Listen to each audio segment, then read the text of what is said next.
Fungsi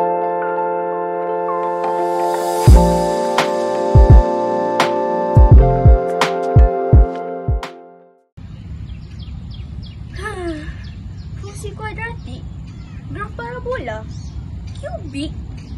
Apa tu? Macam mana bentuk dia? Awak semua mesti pernah rasa macam ni kan? Keliru, susah dan tak dapat nak ingat sebab tak dapat dilihat secara visual. Saya tahu cara yang lebih mudah dan cepat. Ayuh ikut saya.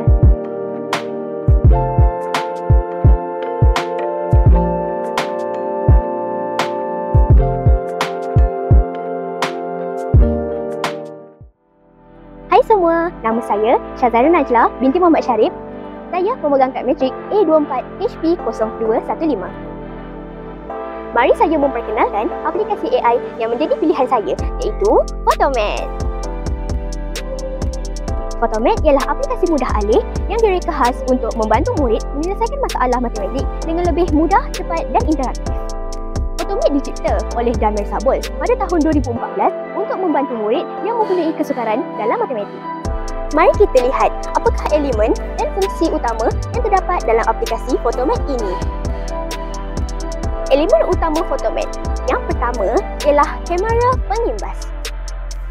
Kamera pengimbas digunakan untuk mengimbas masalah matematik dengan jelas. Selain itu, jalan kira akan ditunjukkan dengan tepat selepas pengguna selesai mengimbas. Yang kedua ialah kalkulator. Kalkulator sesuai untuk pengguna yang ingin menaip masalah matematik secara manual dan lebih kompleks. Selain itu, banyak simbol matematik yang tersedia dalam kalkulator Photomat ini.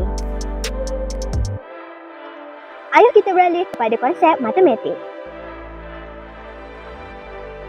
Konsep matematik yang saya pilih ialah graf fungsi daripada bab 8 matematik tingkatan 2 dan garis lurus daripada bab 9 tingkatan 3.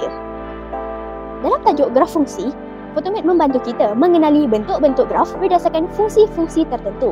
Manakala tajuk garis lurus pula, Photomat dapat membantu dalam mencari keturunan dan pintasan Y daripada suatu graf. Sekarang, bagaimana Photomat dapat digunakan dalam memperkenalkan konsep matematik dalam tajuk graf fungsi dan garis lurus? Di dalam tajuk graf fungsi, Photomat membantu menunjukkan bentuk graf secara visual, sama ada daripada fungsi linear, fungsi kuadratik, fungsi kubik dan fungsi salingan. Di dalam tajuk garis lurus pula, Photomat membantu mencari nilai keturunan dan pintasan Y sama ada berdasarkan fungsi yang diberikan atau graf yang dipaparkan. Sekarang, mari saya tunjukkan bagaimanakah cara untuk kita gunakan Photomat dalam topik graf fungsi dan garis lurus. Saya akan mulakan dengan fungsi linear, iaitu Y sama dengan 2X tambah 4 menggunakan kalkulator. Setelah selesai menaip, klik pada butang papar penyelesaian. Dari sini, terdapat banyak butang yang kita boleh klik. Untuk melihat graf secara visual, direct ke bawah sekali dan klik. Graf akan dipaparkan. Dari sini, kita dapat lihat beberapa maklumat tentang graf. Contohnya, pintasan Y dan juga pintasan X. Untuk mengetahui nilai keturunan dan pintasan Y, pergi ke butang klik keturunan dan pintasan Y. Jadi daripada sini, kita klik pada butang papar langkah penyelesaian dan penyelesaian akan ditunjukkan. Terangkan langkah demi langkah dan Photomat akan menerangkan cara untuk mencari nilai keturunan dan pintasan Y. Sekarang, mari saya tunjukkan bentuk graf bagi fungsi kuadratik. Saya akan gunakan persamaan Y sama dengan X kuasa 2 tolak 2X tolak 3. Klik pada butang papar penyelesaian. Untuk mengetahui bentuk fungsi kuadratik, lirik ke bawah sekali dan terokai graf. Dari sini, kita dapat lihat bagaimana bentuk fungsi kuadratik dan terdapat beberapa maklumat daripada graf tersebut. Seperti ini, pintasan pada paksi X mempunyai dua nilai, nilai minimum dan juga pintasan Y. Baiklah, sekarang saya akan tunjukkan bagaimana cara untuk kita menggunakan kamera pengimbas di dalam Photomat. Kita sediakan penyelesaian yang kita ingin selesaikan, pergi ke bahagian petak dan klik pada butang merah. Baiklah, persamaan sudah dikesan. Kita boleh lirik ke bawah sekali untuk mengetahui bentuk graf. Sekarang kita teruskan e-graph dan berikut merupakan graf yang telah kita peroleh. Jadi daripada graf ini kita dapat lihat maklumat-maklumat yang diperoleh daripada graf tersebut. Mari kita lihat apa hubung kait Photomath dengan konsep matematik ini.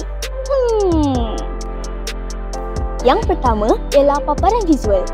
Photomath membantu memaparkan bentuk visual yang mungkin sukar bagi murid untuk membayangkan bentuk visual tersebut. Yang kedua ialah alat bantu pembelajaran kendiri. Pelajar boleh belajar, fahami jalan kerja dan semak jawapan secara kendiri dengan hanya menggunakan Photomath. Yang ketiga ialah seiring pembelajaran abad ke-21. Photomath menggalakkan pembelajaran yang melibatkan teknologi yang mana ia selaras dengan pembelajaran abad ke-21. Kesimpulannya, Photomath merupakan aplikasi AI yang mudah dan cepat dalam membantu murid menyelesaikan masalah matematik. Yang kedua, sesuai dengan pembelajaran abad ke-21 yang menggalakkan pembelajaran berdasarkan teknologi, aktif dan berdikari. Akhir sekali, pembelajaran interaktif dan visual membolehkan murid memperoleh bimbingan langkah demi langkah dalam mencari jawapan. Seronok kan guna Photomath? Yang penting, mudah dan cepat. Baiklah, itu sahaja daripada saya. Sekian, terima kasih.